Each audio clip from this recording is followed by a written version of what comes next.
अरहन्ताण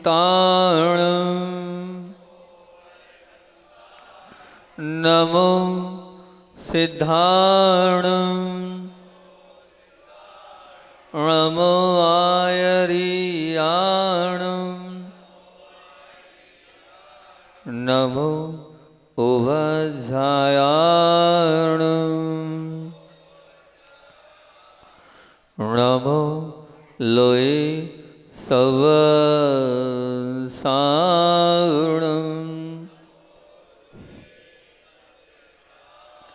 नमो अरिहन्ताण नमो सिद्धाण नमो आयरिन्याण नमो बुवझायाण नमो लोये सवसाण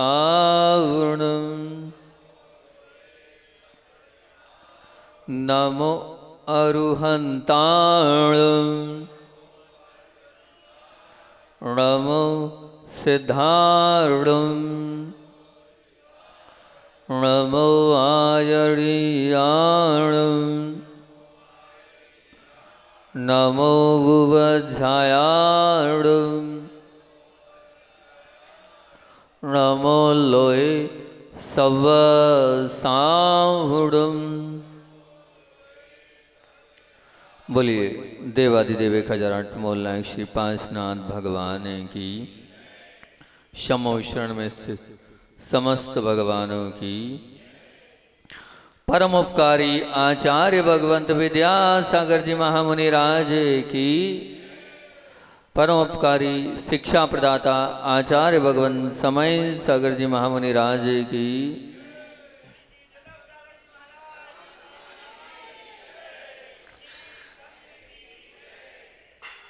भगवान बनना है, भगवान के बाजू में बैठना है, वो भगवान बनने की कला को आत्मसात करना है, उस पर अपनी बहुत अच्छी चर्चा चल रही है। और मंगलाचरण है कि तीर्थंकर बनना है तो हिंसा का तांडव हटाना होगा, तीर्थंकर बनना है तो झूठ का भवन करना होगा, तीर्थंकर बनना है तो चोरी का दामन छोड़ना होगा, तीर्थंकर बनना है तो कुशील का जाल तोड़ना होगा, तीर्थंकर बनना है तो परिग्रह का आग्रह छोड़ना होगा, तीर्थंकर बनना है तो जीवन को निर्दोष बनाना होगा, तीर्थंकर बनना है तो सप्तशील की ओर मुड़ना होगा, तीर्थंकर बनना है तो अष्ट प्रवचन मातृकाओं की ओर झुकना होगा। और हिंसा के तांडव पर अपनी बात चली थी काफ़ी लंबे समय से, और कल से अपन ने सत्य पर बात प्रारंभ करी थी, और मैंने सत्य पर आप लोगों से बहुत अच्छी अच्छी बातें आप लोगों के बीच में रखी थी कि जितना दिखावा हम करते हैं उतना झूठापन हमारे जीवन में है। अगर हमने भावपूर्वक यहाँ अभिषेक पूजन भक्ति नहीं करी तो ये भी झूठा और छलावा है। जब जो कार्य करना है उस समय वो कार्य नहीं कर रहे हैं, ये भी झूठ है। जितने समय में करना चाहिए उतने समय में वो कार्य नहीं कर रहे हैं, पूजन का सामायिक का, ये भी झूठ है। और छुपकर और बिना बताए भी कर रहे हैं, ये भी झूठ है। और आपको वो एक इंद्रिय से हमने प्रारंभ करी थी, वचन लब्धि आपको मिली है, कैसी वो मिली है आप विचार करना। वो एक इंद्रिय के उत्कृष्ट का स्थिति असंख्यात पुद्गल परावर्तन काल है। इसलिए 7वीं बात और 8वीं बात बहुत काम की बोली थी कि जो अनंत काल के बाद मिलती है और वो वचन लब्धि अल्प काल के लिए मिली है, तो उस वचन लब्धि का आप प्रयोग, उस वचन लब्धि को आप सोच समझ के तो उपयोग करो कि वचन लब्धि जो आपको मिली है उसका किस प्रकार से आप सदुपयोग कर रहे हो, किस प्रकार से आप अपने वचनों का प्रयोग कर रहे हो। ध्यान रखना, वचन लब्धि का दुरुपयोग 5 प्रकार से होता है। 5 प्रकार आप लिख लेना, 5 प्रकार बता रहा हूँ। सबसे पहला, अगर आपको ये वचन लब्धि मिली है, अनंत काल के बाद मिली है, और बता ही दिया था कल अनंत काल की परिभाषा क्या थी, क्योंकि एक इंद्रिय का जो काल है वो कितना है, असंख्यात पुद्गल परावर्तन। और एक इंद्रिय में वचन लब्धि नहीं होती है, वचन लब्धि 2 इंद्रिय से चालू होती है। ये जो पंच इंद्रिय का काल है बहुत छोटा और बहुत अल्प है उसके आगे। अब अगर वो मिली है तो उसका आप दुरुपयोग कर रहे हो। सबसे पहला दुरुपयोग ही आगे में आया, असत्य वचन का प्रयोग। आप ध्यान रखना, आप झूठ बोल रहे हो, असत्य वचन बोल रहे हो, अगर वो एक प्रकार का दुर्ध्यान है, दुर्ध्यान क्यों बोल रहे हैं महाराज जी? क्योंकि असत्य बोलने वाला स्वयं का असत्य पकड़ा ना जाए ये सोचकर भयभीत रहता है, और जहाँ भयभीतता है और जहाँ प्रतिपल दुर्भावनाग्रस्त जो आपको मन आपका दुर्भावनाग्रस्त बनता है, वो बनता है असत्य के कारण। एक बार का असत्य, एक बार का झूठ आपको भयभीत बनाएगा, मतलब आप भय संज्ञा से युक्त होंगे। और जहां भय आ गया, भय क्या है? कषाय है। भय क्या है? कषाय है। क्रोध मान माया लोभ कषाय है, साथ में भय को भी कषाय बोला है। हाश रति अरति शोक भय जुगुप्सा स्त्री पुरुष नपुंसक, ये भी कषाय है। तो ध्यान रखना, जब कर्म बंधते हैं तो उस कर्म बंधने में जो अनुभाग पड़ता है, मतलब कैसा वो फल देगा आपको कर्म, उसमें कषाय का बहुत महत्व होता है। तो वो एक बात ध्यान रखना, आप असत्य बोलोगे, भयभीत रहोगे, मन दुर्भावनाग्रस्त आपका बना रहेगा, और दुर्भावनाग्रस्त मन के साथ आप जब जब बोलोगे तब तक भय आपके साथ लगेगा, और भय आपके साथ लगेगा, कषाय आपके साथ रहेगी, और कषाय आपके साथ रहेगी तो कर्म तो बंधना है, बंधता है, बनता ही रहेगा, लेकिन इस कषाय के कारण उसका फल दुगना चौगुना मिलता चला जाएगा। क्यों आप उस दुर्भावनाग्रस्त मन को आप झूठ के साथ जोड़ रहे हैं? और झूठ भी बहुत सारे ऐसे पहलू हैं जहाँ झूठ बोलना ही पड़ता है। पहला कब बोलना पड़ेगा? जब भी आप क्रोध करोगे, तो क्रोध अवस्था में सत्य वचन निकलते ही नहीं है, लगभग असंभव है कि जो क्रोध के साथ सत्य का सहारा ले। तो जब भी आप क्रोध करोगे तो निश्चित मान के चलना, सत्य का दामन आपका छूटता चला जाएगा और असत्य के साथ आपकी मित्रता होती चली जाएगी। क्रोध को जीवन से हटाते चलो। क्रोध अवस्था में झूठ निश्चित रूप से उसका सहारा लेना ही पड़ेगा। क्यों? क्योंकि क्रोध को आपको और मजबूत बनाना है। तो क्रोध जब मजबूत बनता है जब आप असत्य को साथ रखो, असत्य का सहारा लो, उसके बिना क्रोध जो है वो बलजोर नहीं होगा, वो कमजोर हो जाएगा। दूसरी बात ध्यान रखना, ये जो असत्य वचन कब प्रयोग में ज्यादा आते हैं? लोभ को सफल करने के लिए असत्य की शरण में जाना ही पड़ेगा। जब जितना लोभ बढ़ता चले जाता है, उतना आपको असत्य की भीख मांगना पड़ेगी, असत्य के साथ जीना पड़ेगा, असत्य भरा झूठा जीवन आपका चलता चला जाएगा। इसलिए मूल बात ये कि हम झूठ क्यों बोलते हैं, तो झूठ क्यों बोलते हैं पहले उसमें आए। हम क्रोध के कारण झूठ बोलते हैं, हम लोभ के कारण झूठ बोलते हैं। हम लोभ को कम करेंगे तो हमारा जीवन सच्चा और अच्छा बन जाएगा। वो किसी भी पक्ष का लोभ हो, चाहे पढ़ने का हो, खाने का हो, लिखने का हो, कमाने का हो, व्यवहार बनाने का हो, हर प्रकार का लोभ हो सकता है। जब भी आपकी लोभ प्रवृत्ति बढ़ेगी, निश्चित ये मान के चलना, ये जो लोभ है ये आपके जीवन को नीचे ले जाएगा और झूठ की शरण में आपको खड़ा कर देगा। तीसरा जो भी हाल मैंने आपसे बोली, भयभीत अवस्था। ध्यान रखना, जब आप भयभीत होगे तो भय की शरण में आप जब जाओगे तो भय हमेशा झूठ ही बुलवाएगा आपसे और गलतियां ही कराता चला जाएगा। इसलिए आप भयभीत अवस्था से दूर रहो। और मैंने आपको एक ही बात बोली थी उस दिन, क्या बोला था? डरो मत।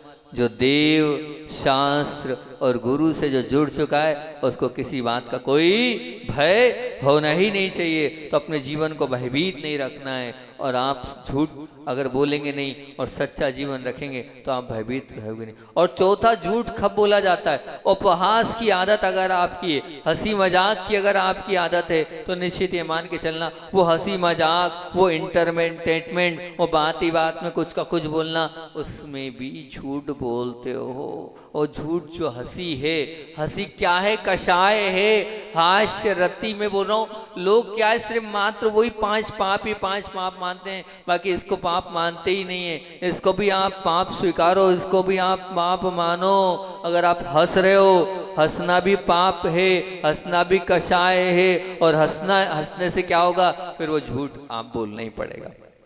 आप खुद अपने जीवन को झांक के देखो, जब भी आप इंटरटेनमेंट करते हो, हंसी मजाक करते हो, उस हंसी मजाक में झूठ होता है कि नहीं? बताओ, होता है कि नहीं झूठ? निश्चित झूठ के बिना सहारे वो जो इमारत है हंसी मजाक की, इंटरटेनमेंट की, खड़ी ही नहीं होती। तो ऐसा इंटरटेनमेंट क्यों, जिससे आप पाप के दरवाजे खोल रहे हो, पाप अपने जीवन में लेके आ रहे हो? नहीं, हमें ऐसी, हमारे गुरुदेव हमें सब प्रसन्न रहते थे पर हंसते नहीं थे, उनके चेहरे पर मुस्कुराहट रहती थी। बिल्कुल आप देखो, बिल्कुल भगवान के चेहरे पर भी मुस्कुराहट है। मुस्कुराहट अलग है और हंसी अलग है।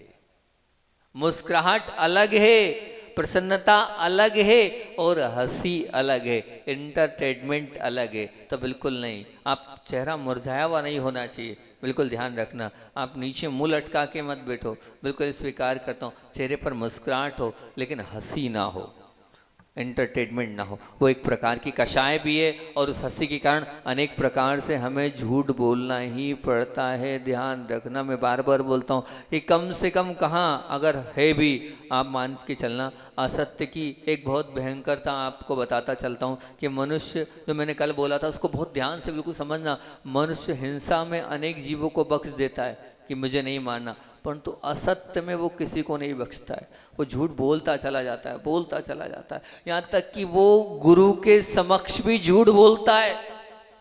बड़ा मुझे आश्चर्य होता है, मैं जब झूठ पकड़ता हूँ तो मुझे ऐसा लगता है, मुझे झलक जाता है कि ये झूठ बोल रहा है, और मैं क्या करूँ, उसमें बोलता हूँ भाई क्यों तू झूठ बोल रहा है, काय को तू झूठ बोल रहा है, और कहाँ बोल रहा है, गुरु के पास झूठ बोल रहा है। अरे कुछ बोलने आया है, कुछ बताने आया है तो सच सच स्वीकार करना भाई, विश्वास तो कर, गुरु तेरे साथ छलावा थोड़ी करेंगे। गुरु दुनिया में थोड़ी ढूंढना पिटेंगे कि तू क्या है और तेरी क्या वास्तविकता है। सच सच बोलेगा तो भला होगा तेरा, क्योंकि देव शास्त्र गुरु के समक्ष कभी झूठ नहीं बोलना चाहिए। मैं बार बार, मैंने उस दिन भी बोला था कि सच का सहारा कहाँ होना चाहिए, तो कम से कम गुरु के चरणों में सत्य ही बोलना, माता पिता के चरणों में सत्य ही बोलना, बिल्कुल ध्यान रखना। अब माता पिता के चरणों में, उपकारियों के चरणों में, गुरुओं के चरणों में झूठ मत बोलना। यहाँ अगर आपने झूठ बोला, कहीं के नहीं रहोगे आप, कहीं के नहीं रहोगे आप। अगर चाहते हो अपने आप को ऊंचा और अच्छा बनाना, इन स्थानों में अपने आपको बचाना है, और उन स्थानों से आपको बचाकर अपने आप को ऊंचा अपना जीवन बनाना है, तभी आप होगा। लेकिन मन उपकारियों के समक्ष भी, मतलब जिस पाप का आचरण करने के लिए एक बार थोड़ा सा, लेकिन वो क्या है, जिह्वा तैयार नहीं होती है। और पापी मन ऐसा होता है कि पापी मन किस प्रकार का होता है, वो झूठ बोलता चला जाता है, बोलता चला जाता है, बोलता चला जाता है। विचार करो, आप क्यों इस प्रकार के झूठ का सहारे से अपने जीवन को आगे और ऊंचा बढ़ाते चल रहे हो। जैसे आपने हिंसा को पाप माना है, हिंसा को आप बहुत प्रायश्चित लेते हो, और हिंसा के लिए आप बोलते हो कि मेरा मन उद्विग्न हो जाता है अगर कोई जीव मर जाता है, और प्रायश्चित की इच्छा रखते हो आप। उसी प्रकार से मैं आपसे बोलता हूँ कि जैसे हिंसा में आप बताते हो, नहीं महाराज चींटी मर गई, एक नहीं चार मरी होगी, उसी प्रकार से आप बाकी चीज़ों में भी गुरु के आप समक्ष आकर सब स्वीकार करो, तब कहीं जाके आप निर्मल बनोगे, तब कहीं जाके आप पवित्र बनोगे। असत्य का पाप ऐसा है कि जिसे करने के बाद भी मन उद्विग्न होता है, और करने के बाद भी होता है, जिस समय किया उस समय ही होता है, और बात तक हमेशा जब जब भी वो झूठ याद आता है, मन में भयभीतता तो होती है, मन में उद्विग्नता भी होती है। झूठ बोलो और झूठ बोलने का प्रायश्चित ले लो, अपने जीवन को उत्कृष्ट और अच्छा बनाते चलो। सबसे पहली बात तो ये है कि असत्य वचन का प्रयोग अगर आप कर रहे हैं तो ये भी गलत है। और दूसरी बात है अहितकर वचन प्रयोग, अहितकर नहीं होना चाहिए आपके वचन। कैसे अहितकर नहीं होना चाहिए, मतलब ऐसे वचन होना चाहिए, असत्य का उच्चारण ना करना मात्र यही प्रभु की आज्ञा नहीं है, लेकिन अपितु स्व के लिए अथवा अन्य के लिए अहितकारी सिद्ध हो, ऐसे सत्य का उच्चारण भी कभी नहीं करना। ध्यान रखना,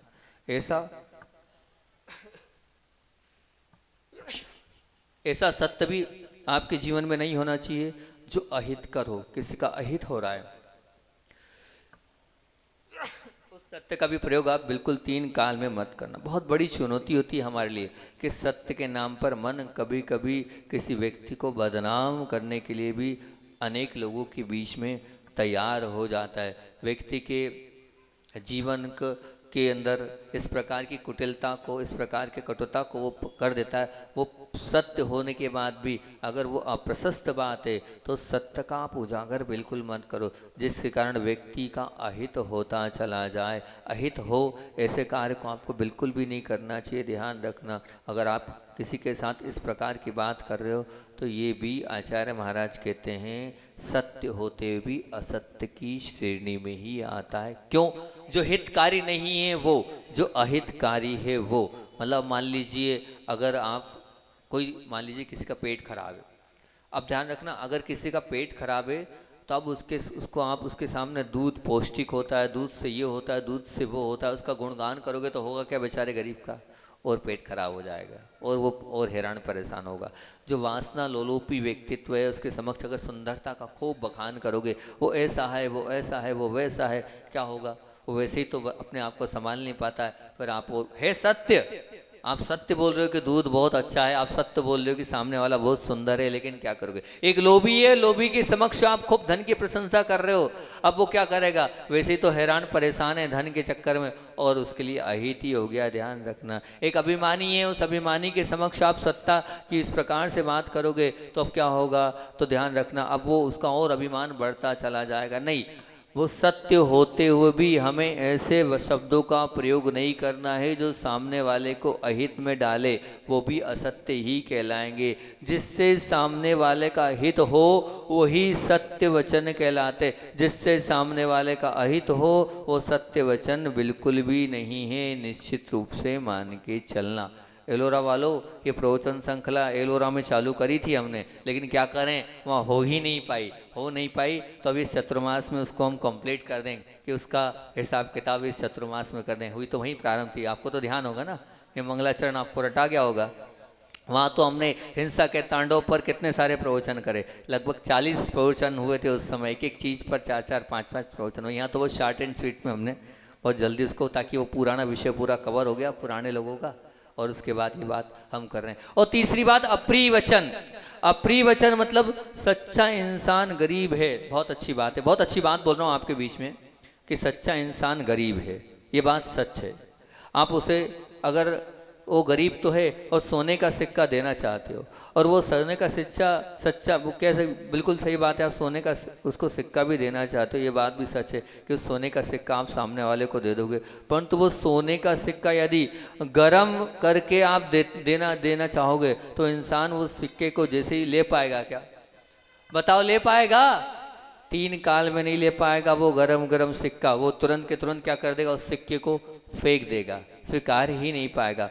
बात सत्य है, बात हितकारी भी है, परंतु आप उस बात को जिन शब्दों में प्रस्तुत कर रहे हो वो शब्द यदि आहत देने वाले हैं तो ध्यान रखना, आपकी हितकारी बात भी उसके लिए स्वीकार्य 3 काल में नहीं होने वाली। सत्य तो है, आप बिल्कुल सही बोल रहे हो, मानते हैं, लेकिन आपने इतने गरम गरम वचन बोल दिए कि वो गरम गरम वचन स्वीकार ही नहीं कर पा रहा है। प्रिय वचन ऐसे होने चाहिए कि हाँ वो गदगद कर दे। इस प्रकार के मीठे वचन गुरुदेव के होते थे कि उनके मुख से जो निकल जाता था तो ऐसा लगता था कि हाँ भैया कुछ गुरुदेव ने बोला है, वंस मोर उनकी मुख से वाणी निकलती थी। जब आप लोगों को यहाँ से हमने बासा से जब तैयार करके गुरुदेव के पास खजुराहो भेजा, तो खजुराहो तो भेजा हमने, अभी तक पूज्य गुरुदेव के पास तो हमेशा भेजते थे, और गुरुदेव इतना रिस्पॉन्स, जब हमारे यहाँ से कोई पहुँचता था तो गुरुदेव आहार भी ले लेते थे कि दुर्लभ ने भिजवाया है, और साथ में अलग से आशीर्वाद भी देते थे, अलग से बात भी करते थे। काले मैडम बैठी है आपके बीच में, आप इनको हमने 200-250 बच्चों को लेकर भेजा था एलोरा से। आचार्य श्री 1 महीने तक बाहर नहीं निकले थे पूरे, एक दिन भी। सुना एलोरा से लोग आए हैं, सब मना कर रहे हैं, हिम्मत नहीं है, उसके बाद भी आए थे काले मैडम।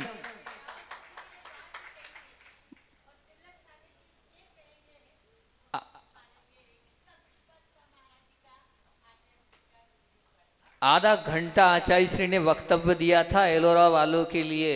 ये गुरुदेव का वो प्रेम, वो गुरुदेव का वो स्नेह था। जब उनकी याद आती है कि वो प्रेम, वो स्नेह उनका है, तो अंदर से द्रवीभूत हो जाते हैं कि क्या वात्सल्य। जब जब भेजा, जिसको भेजा, बामोरा से लोगों को आपके यहाँ तो एक ही बार भेजा, हर महीने बच्चियों की ट्रिप अलग, बच्चों की ट्रिप अलग, पुरुष की ट्रिप अलग, अलग अलग बसें भेजते थे। प्रतिमाधारियों को भेजा तो कैसा दुर्लभ ने भेजा है, अलग अलग कायसर किया था उन्होंने, एक एक प्रतिमाधारी को एक कायसर, दूसरी को दूसरा कायसर।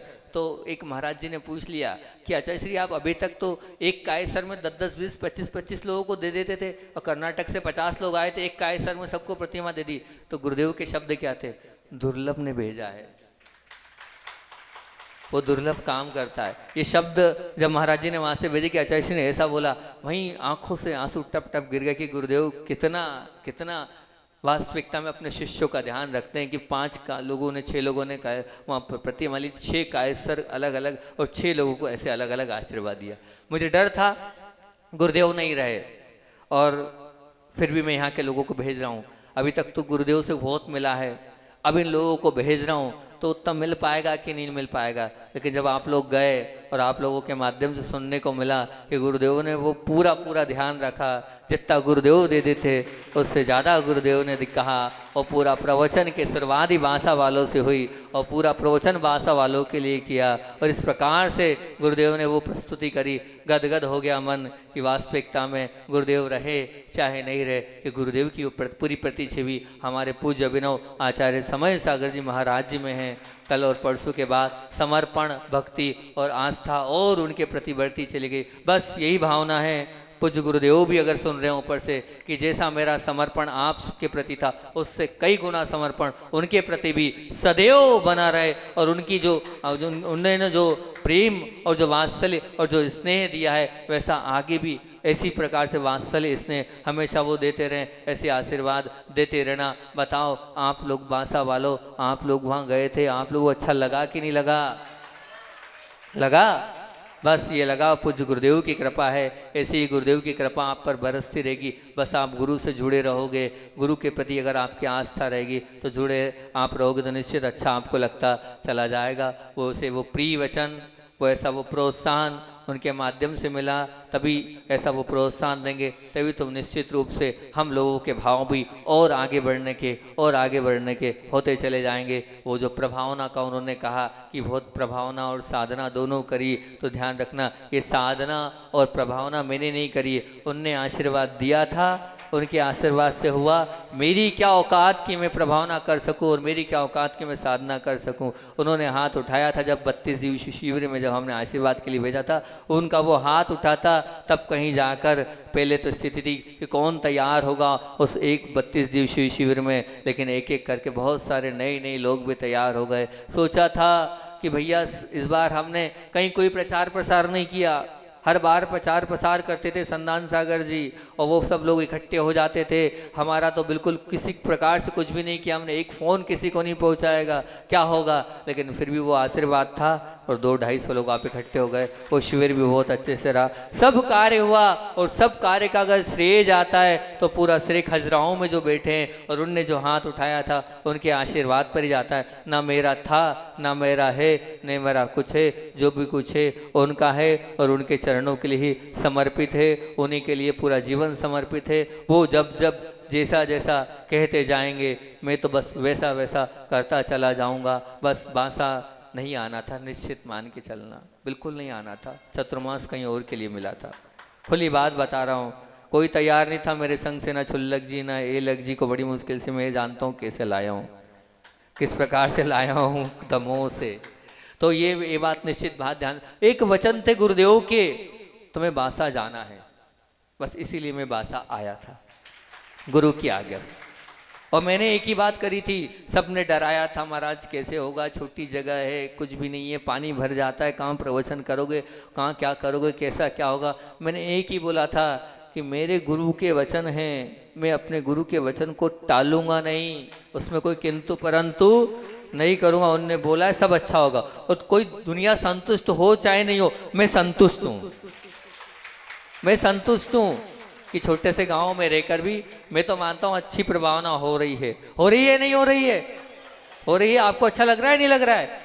लग रहा है, बहुत अच्छा लगना चाहिए आपको। अच्छा, वो गुरु की कृपा थी, वो असीम आशीर्वाद था, इससे निश्चित रूप से सब अपने आप अच्छा होता चलेगा। इसी प्रकार से आपने भावनाओं को प्रबल बनाओ और अच्छी विशुद्धि बढ़ाओ। अच्छी भावनाओं को प्रबल करोगे तो निश्चित रूप से अपने आप आपके अंदर से सब निकलते चले जाएंगे। आप लोग पूरे युवा वर्ग भी जुड़ रहा है, रात्रि में स्वाध्याय भी आप लोग कर रहे हैं, दोपहर में तत्वार्थ सूत्र भी आप पढ़ रहे हैं, सुबह आप प्रवचन भी आप कर रहे हैं, बहुत अच्छा है। कल हमारी दादी माँ बोली यहाँ तो इतने अच्छे लोग बोलने लग गए। मैंने कहा हाँ, बोले बहुत अच्छा लगता है यहाँ दोपहर की कक्षाओं में। तो मैंने कहा ऐसे ही है, हमारी काले मैडम ने बोला। मैंने कहा हाँ बिल्कुल, अपने आप यहाँ की रुचि है, बुंदेलखंड है ही ऐसा धर्म नगरी है। फिर बोले हमने तो यूट्यूब में देखा था कि एक साथ इतने सारे चौके पड़गान कर रहे थे। मैंने कहा यही तो है, यही बुंदेलखंड का कमाल, ये सब गुरुदेव की प्रभावना है। अब और कल रात को एक घोषणा हो गई, कल हमारा जो ये कर्म कैसे करे ग्रंथ चल रहा था वो खत्म समाप्त हो चुका है। क्षमा वाणी का एक आज वक्तव्य और रह गया है, उस वक्तव्य को रात को करेंगे। तो हमने सोचा क्योंकि रात्रिकालीन स्वाध्याय में थोड़ा इंटरेस्ट थोड़ा कमज़ोर हो रहा था, तो हमने एक नई जिन सरस्वती पूज्य प्रशांत सागर जी महाराज जी की बहुत सुंदर पुस्तिका है वो पुस्तिका जिसने पढ़ ली, ये मान के चलना उसको जैन धर्म का पूरा फंडा समझ में आ गया। मतलब पूज्य महाराज श्री समाधिस्थ प्रशांत सागर जी महाराज जी ने वो जिन सरस्वती इतनी अच्छी से प्रस्तुत करी है, जो एक नई पीढ़ी एक युवा पीढ़ी है, उसमें उन्होंने इस प्रकार से भोज्य सामग्री दिएगी कि क्वेश्चन आंसर सही जोड़ी रिक्त स्थान में वो बहुत अच्छे से जैन धर्म को प्रस्तुत कर दिया है। उस जैन धर्म को उन्होंने जो प्रस्तुत किया है वो बहुत ही तरीके से किया है। तो मैं नई पीढ़ी को हमेशा उसको देता हूँ। हमने एक प्रयास किया है, क्योंकि अभी भी हमने घोषणा एक व्यक्ति अभी अवशेष जी के जो अवशेष जी हैं कासलीवाल, उन्होंने बोला था कि महाराज जी जो प्रवचन श्रृंखला रखो चातुर्मास में, उसमें स्वर्ण मेरी तरफ से होगा। तो एक अंगूठी हुई, फिर दूसरी मिली, फिर तीसरी मिल गई, फिर चौथी मिल गई, फिर कल ऋषभ भैया ने घोषणा कर दी 5-5 अंगूठी मिल गई। तो मैंने कहा 5 सोने की अंगूठी आप लोगों को मिलना है, तो थोड़ा सा मैंने आप लोगों का कम कर दिया। 3 अंगूठी जो रहेगी वो आप लोगों के निमित्त से रहेगी, और जो बची 2 अंगूठी है वो 2 अंगूठी रात्रिकालीन स्वाध्याय जो होगा, तो पुरुष वर्ग बड़ा प्रोत्साहित हो गया। तो रात्रिकालीन स्वाध्याय में कल पुस्तकें आपके 50 पुस्तकें जिन सरस्वती की जाएगी सब पुरुष वर्ग को दे दी जाएगी। अब अपना उस स्वाध्याय में ऐसा रहेगा कि आपको वो प्रश्न उत्तर याद करना है। याद करने के बाद जिन सरस्वती के एग्ज़ाम होंगे, और एग्ज़ाम होने के बाद जो उस एग्ज़ाम में पास होगा, तो अभी 2 घोषणाएं तो हो गई, ये 2 सोने के, और कोई होगी तो हम और बढ़ा देंगे। हमारा क्या जा रहा है, देने वाला देता है, हमारा क्या है, हम तो आशीर्वाद देंगे। तो जो 2 रात्रि 5 हो गई है, तो 3 तो अभी सुबह के प्रवचन में रहेगी, अंत में अपन उसका करेंगे। और जो 2 बची हैं वो 2 रात्रि में, और रात्रि में किसी और के भावों की हम भी देना चाहते हैं तो और बढ़ा देंगे, हमारा क्या जा रहा है। तो कल से हमारी वो एक प्रक्रिया भी चालू हो जाएगी। और एक और फिर रात में एक नई घोषणा और हो गई। बच्चे हैं, उत्साह है, उत्साहवर्धन के लिए। तो हम लोग रात को देख रहे थे, हमारे प्रकाश जी हैं बैठे हैं पीछे, उनने कल बहुत अच्छी एक बात बताई, निवेदन सबके बीच में किया। अंगूठी पहने थे वो, हमने एक अंगूठी सोने की नहीं, हमने तो वो हीरे जैसी अंगूठी दिए सबको, पूरे लोगों को दी। कौन सी, काउंटिंग वॉच वाली अंगूठी। तो उन्होंने वो भी बात बोली, वही भी मैं बीच में बोल देता हूँ, याद आ गई। तो बोले महाराज जी पहली बार इस अंगूठी का कमाल देखा। मैंने क्या कमाल हुआ, सब लोगों के बीच में शेयर किया। बोल दो सबके बीच में, सबके बीच बता दूँ। तो रात को उन्होंने शेयर किया। बोले माला तो खूब फेरता था मैं, लेकिन आज दिन भर दुकान में बैठा रहा। बोले देख लो कितनी 1300 हो गई थी, 1500 बोले काउंट हो गए। बोले 15 मालाएं हो गई, बोले दिन भर में मेरी, मैंने आज तक नहीं फेरी, 15 मालाएं हो गई। बोले गिराक से बात भी करता रहा, सामान भी देता रहा, खट नमोरी हंतारण नमो सिद्धारण। बोले 1500 हो गई मेरी, आनंद आ गया, आपने कमाल की चीज मेरे दे दी, पहले क्यों नहीं दी। तो मैंने कहा बहुत अच्छी बात है। तो फिर हमारे जे भाई खड़े थे, तो जे भाई ने बोला महाराज जी आप सब पे इनाम देते हो, इस पे भी एक इनाम रखो। मैंने क्या इनाम देना। बोले मैं दूंगा मेरी तरफ से। जे बोलता है मैं मेरी तरफ से दूंगा, जो सबसे ज्यादा नमोकार मंत्र पढ़ेगा पूरे चतुर्मास के अंतिम समय तक, तो पीछी परिवर्तन तक, आप जब तक पीछी परिवर्तन नहीं होता है, जब तक नमोकार मंत्र की उस काउंटिंग वहाँ से जो सबसे ज़्यादा करेगा उसको भी इनाम जे भाई की तरफ से दिया जाएगा। और कोई भी चाहते हैं कि नमोकार मंत्र पढ़े, और यहाँ तक कि मैं तो कह रहा हूँ यहाँ और यहाँ के रहने वाले बाहर जो ऑनलाइन सुन रहे वो भी अपना इनाम दे सकते हैं, कोई बात नहीं। ऐसा नहीं कि यहीं के लोग दें, बाहर भी जो लोग सुन रहे हैं वो करेंगे। जब मैं तो ध्यान नहीं रहा, लेकिन बामोरा में आपको बताएं एक दादी आती थी और एक पोता आता था जो दिल्ली रहता था। तो दादी वो नाराज हो गया, एक दिन गुस्सा कर गया। बोले आपने माला क्यों फेरी, काउंटिंग वॉच पढ़ने लगा। बोले जीतना मेरे को, आपकी ज़्यादा हो जाएगी। तो अपनी दादी से लड़ता था, वो छुपा देता था माला कि कहीं दादी नहीं जीत जाए। जीतना तो मुझे। वो छोटा सा 9-10 साल का दिल्ली नोएडा में वो बच्चा रहने वाला था। उस बच्चे ने इस भावना से कि मुझे सबसे ज़्यादा नमोकार मंत्र पढ़ना है, मुझे भगवान बनना है, मुझे भगवान के बाजू में होना है, मुझे तीर्थंकर प्रगति का बंद करना है, और कोई नहीं करेगा, और सबसे ज़्यादा मुझे ही करना है। तो अपनी दादी से जिससे लड़ सकता था लड़ता था, वो छुपा देता था दादी की काउंटिंग वॉच। कहाँ से करोगी, ज़्यादा मेरे ही आएंगे। तो ऐसा वो प्रोत्साहन था। तो ऐसे ही प्रोत्साहन आप लोगों को भी जे भाई ने दे दिया है। और सब लोग जिनके पास काउंटिंग वॉच है वो, और जिनके पास नहीं हो तो बढ़ जी अजनास वाले हर बार देते हैं, हजारों काउंटिंग वॉच दे चुके हैं वो अभी तक, लगभग अभी तो रखिए, जिसको चाहिए वो ले ले। काउंटिंग वॉच हमसे ले ले, अभी ले ले, प्रवचन के बाद यहाँ नीचे रखी, कल भी हमने बांट दी थी। काउंटिंग वॉच रखें, उठते बैठते चलते फिरते घूमते आप हमेशा इस काउंटिंग वॉच से नमोकार मंत्र को पढ़ो। पढ़ते ही जो है विशुद्धि भी बढ़ेगी, निर्मलता भी आएगी। ये क्या होता है मालूम है? अब मान लीजिए निंदा कथा चल रही है मंदिर के बाहर, अब आपको नहीं करना है, नहीं सुनना है तो कुछ नहीं, नहीं सुनना है, नहीं करना है तो क्या करना है? आप चालू हो गए नमो हरिहंताण नमो सिद्धाणम नमो आर्याम नमो ज्ञानम नमो सर्वम। अपना धर्म ध्यान भी हुआ, वो क्या चल रहा था पता ही नहीं चला और काम खत्म। तो उस आप नमोकार महामंत्र से जुड़ सकते हो, जुड़ो। समय अपना हो रहा है, ये 2-3 बात में हमारा प्रवचन जो है वो हो गया। क्या करें, पीछे से एक भाई हमारा आया रौनक, आप आचार्य श्री का तो कुछ बोलो, बोलते ही नहीं हो। हमने ठीक है आचार्य श्री का भी हम बोल देते हैं। तो आचार्य श्री की बात भी बोल दी, उनका प्रेम और स्नेह आपको मिला है, आगे भी इसी प्रकार से आपको जाना है। आचार्य भगवान का संस्मरण सुनाकर अपनी बात को विराम दूंगा। आज की मुख्यता से बात अपनी 5 करनी थी, लेकिन आज अपन इतनी ही बात कर पाए। सबसे पहली बात अपन ने आज काय की करी हैगी, असत्य वचन, उसमें 4 बात बोल दिए। क्रोध के कारण, लोभ के कारण, भय के कारण और हंसी मजाक के कारण। और फिर उसके बाद अहितकर वचन में हमने आपसे बोला है कि चाहे वो भले ही अच्छा हो लेकिन नहीं बोलना है। अप्रिय वचन पर बात प्रारंभ करी हैगी। अब इसको अपन, समय हो गया तो कल कर लेंगे। आचार्य भगवान का संस्मरण आपको सुना देता हूँ, क्योंकि रोज रोज उनके साथ रहता था, रोज रोज बातें मिलती थी, उन रोज रोज बातों को देखता था। वो आई ऐसे इतने सारे चमत्कार हैं, उन्हें उसमें एक और कल जैसा चमत्कार बताया था, एक और आपको बताता हूं कि हमारे संघ में दीक्षा हुई निर्मोह सागर जी की, अभी चतुर्मास कर रहे हैं रेहली में। और निर्मोह सागर जी महाराज जी जब बड़े पीड़ित थे, बहुत दर्द हो रहा था उनको छाती में, दिन भर दर्द रहा, पूरे सुबह से लेकर शाम तक दर्द रहा, दर्द ठीक नहीं हुआ। दर्द ठीक नहीं हुआ तो आचार्य श्री के पास ले गए। आचार्य श्री से बोला, आचार्य श्री अस्य हिनी वेदना है, आप आशीर्वाद दो। आचार्य श्री ने आंख बंद करी और बहुत अच्छे से माथे पर हाथ रखा। आप मानना, गुरुदेव ने हाथ रखा, हाथ रखते ही निर्मोह सागर जी का वो छाती का दर्द था वो हाथ रखते ही दूर हो गया। ऐसे पूज्य गुरुदेव थे जो वास्तविकता में किसी का भला सोच लें तो निश्चित उसका भला हो जाता है। हम सबका भी भला हो, इसी भावना से बोली आचार्य भगवान विद्यासागर जी महामुनि राज की जय।